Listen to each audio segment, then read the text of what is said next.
Gjitha falenderimet dhe lavdrimet I takojnë Allahut Gjellëshanu. Vetëm atë e falenderojmë dhe vetëm prej Tij ndihmë falje dhe udhëzim kërkojmë. Përshëndetjet dhe selamet tona në këtë ditë xumaje qofshin mbi Muhammed Mustafa sallallahu alaihi wasallam. Mbi atë të bekuar, I cili me përgjegjësinë më të madhe e kreu amanetin dhe e këshilloi umetin.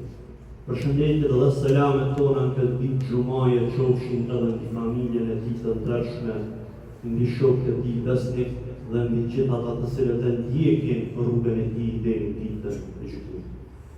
Ekziston një fjalë e cila fjali kur dëgjohej nga pabesimtarët, nga nevojtarët e Mekës në kohën e Muhammed Mustafa sallallahu alaihi wasallam, ajo refuzohej nga ta.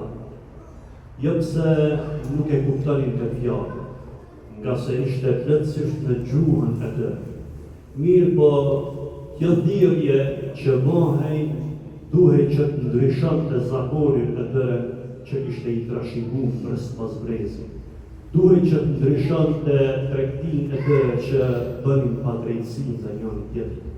Andaj, për këtë shkak refuzuan start ata këtë fjali. Dhe kjo fjali apo kjo thirrje është dëshmia e besimit. Fjala La ilaha illallah. Pra, La ilaha illallah do me thonë me besu se vetëm Allahu është një Zot I cili meriton të nënshtrohet dhe meriton të dorëzohet dhe vetëm ai meriton të adhurohet. Dhe pabesimtarët, idhujtarët në kohën e pejgamberit alayhis salam e besonin këtë Zot se është krijues. E besonin se ka kriju çdo gjë. E dinin se furnizimi vjen pikërisht nga Allah.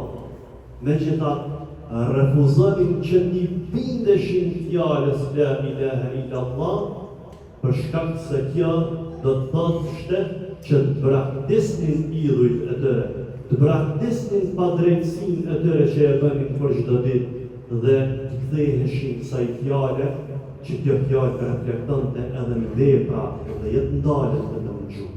Të dashur vëllezër, këtë fjalë ne e themi me 10 herë apo me 100 herë në namazet tona, në dhikret tona, sa herë kur kemi vështirësi, pra vazhdimisht themi La ilaha illallah. Dëshmojmë se Allahu është Zoti jonë, që I besojmë, që I nënshtrohemi. Mirë për të dashur vëllezër besimtar, shtrohet pyetja, a e kemi kuptuar ne saktë këtë fjalë? A e praktikojmë apo a e përkthejmë këtë në jetën tonë, në punën tonë? Sahabët shokët e pejgamberit sallallahu alaihi wasallam nuk e dëshmuan vetëm me gjuhë këtë fjalë. Mirë pa, ata këtë fjalë e praktikuan edhe në vepra. Sa herë kur kishin një çështje, halal apo haram, gjithmonë e vendosnin të peshojnë këtë fjalë. Madje ata ruheshin edhe prej gjërave të dyshimta të dashur vëllezër besimtar.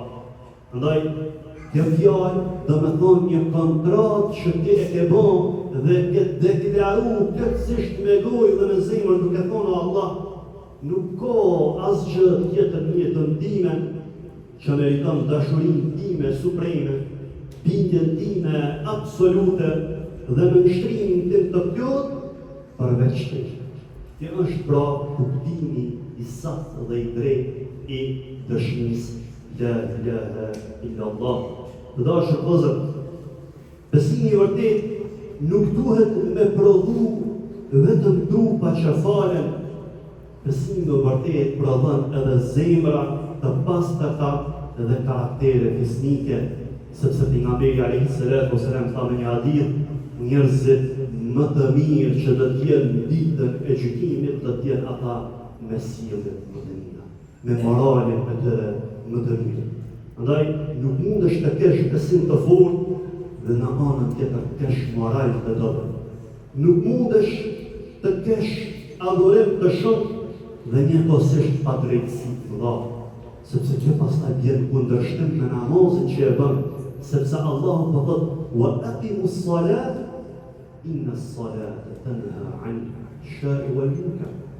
Valeni namazin në mënyrë që namazit përmirësoj sjelljet tuaja dhe t'ju largoj, t'ju distancoj nga sjelljet e liga, nga sjelljet e këqija. Kjo është kuptimi i besimit të saktë. Pra, deklarim me gjuhë dhe manifestim veprim me vepra.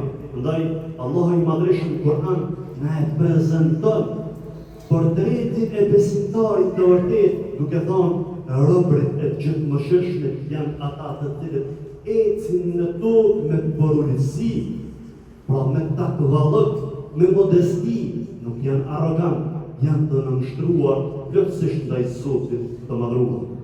Pra sa më e fortë dhe fjala la ilaha illa Allah në zemrën tonë, aq më e bukur do të bëhet sjellja jote. Aq më e mirë do të jetë pra i adhurimi jonë, vepra jote. Kur thua ti këtë dëshmi, ti po dëshmon se je rob i krijuesit absolut, rob i Zotit të Madhreshëm. Andaj Allahu i Madhreshëm në dy ngjarje të rëndësishme për pejgamberin alayhis salam dhe për muslimanët përgjithësi e cilësojnë Kur'an Muhammedin alayhis salam si abd, si rob. E para në ngjarjen e Isras dhe Mirajit, ku tha Zoti i Madhreshëm: Subhana alladhi asra bi'abdihi laylan min al-masjid al-haram ila al-masjid al-aqsa. Pra, i patë veta, tha Zoti, është ai i cili e barti robin e tij. Dhe ngjarja tjetër që Zoti e përmend pejgamberin alayhis salam si rob është rasti kur ja zbriti Kur'anin, siç thotë Tabaraka alladhi nazzala al-furqana 'ala al-'abdi. I patë veta është ai i cili ja zbriti Kur'anin robin e tij. Andaj të dashur vëllezër besimtar, nuk ka titull më të lartë në këtë botë se të jesh rob i Allahut, dhe këtë e kuptoi më së miri Abu Bekri, i cili pasurinë e tij nuk e përdori për të mburë, mirë po e përdori për të liruar rob si puna e Bilal, sepse ai e konsideronte vetë rob të gjithëmëshirshëm. Ndaj të dashur vëllezër, besimtari i vërtet nuk e kalon jetën duke pyet çfarë muj me morë prej kësaj bote, mirë po e kalon jetën duke thonë çka mundën me i dhanë unë kësaj bote, këtyre njerëzve muslimanëve në përgjithësi. Andaj të dashur vëllezër besimtar, nëse idhujt e pabesimtarëve kanë qenë prej druri e guri, sot në këtë kohë që ne po jetojmë, idhujt janë pasuria, kur njeriu pra nuk shyrë që shpo e fiton pasurin, apo e fiton në lejuar apo të ndaluar. Atëherë që kthehet në idhull. E dyta është fama, kur njeriu qëllimin synimin e ka veç me arrit dikun, pa u brengosur çka po thotë Zoti, me për qëllimin e ka veç çka po thotë njerëzit. Me i bot kënaqur njerëzit e me i hidhur Zotit. Kjo është prej idhujve modern që sot është në kohën tonë, dhe idhulli i tretë është epshi dhe dëshira, kur njeriu nuk e shikon se kjo dëshirë që unë e du, a është në kundërshtim me Zotin apo në pajtim me Zotin. Andaj të dashur vëllezër besimtar, dëshmia më e mirë e fjalës la ilaha illallah, përveç se manifestohet me gjuhë, manifestohet edhe me vepra, edhe me punë tona. Allahu na bëf tillë të sjellshëm, Allahu na bëf tillë që përveç se keni dëshuar me gojë, e praktikojmë edhe me vepra, sepse në të kundërtën Allahu shumë qartë në Kur'an: Ja ayyuhalladhina amanu lima taquluna ma la taf'alun, wa yatsil keni besu, se po e thoni atë çka vetë.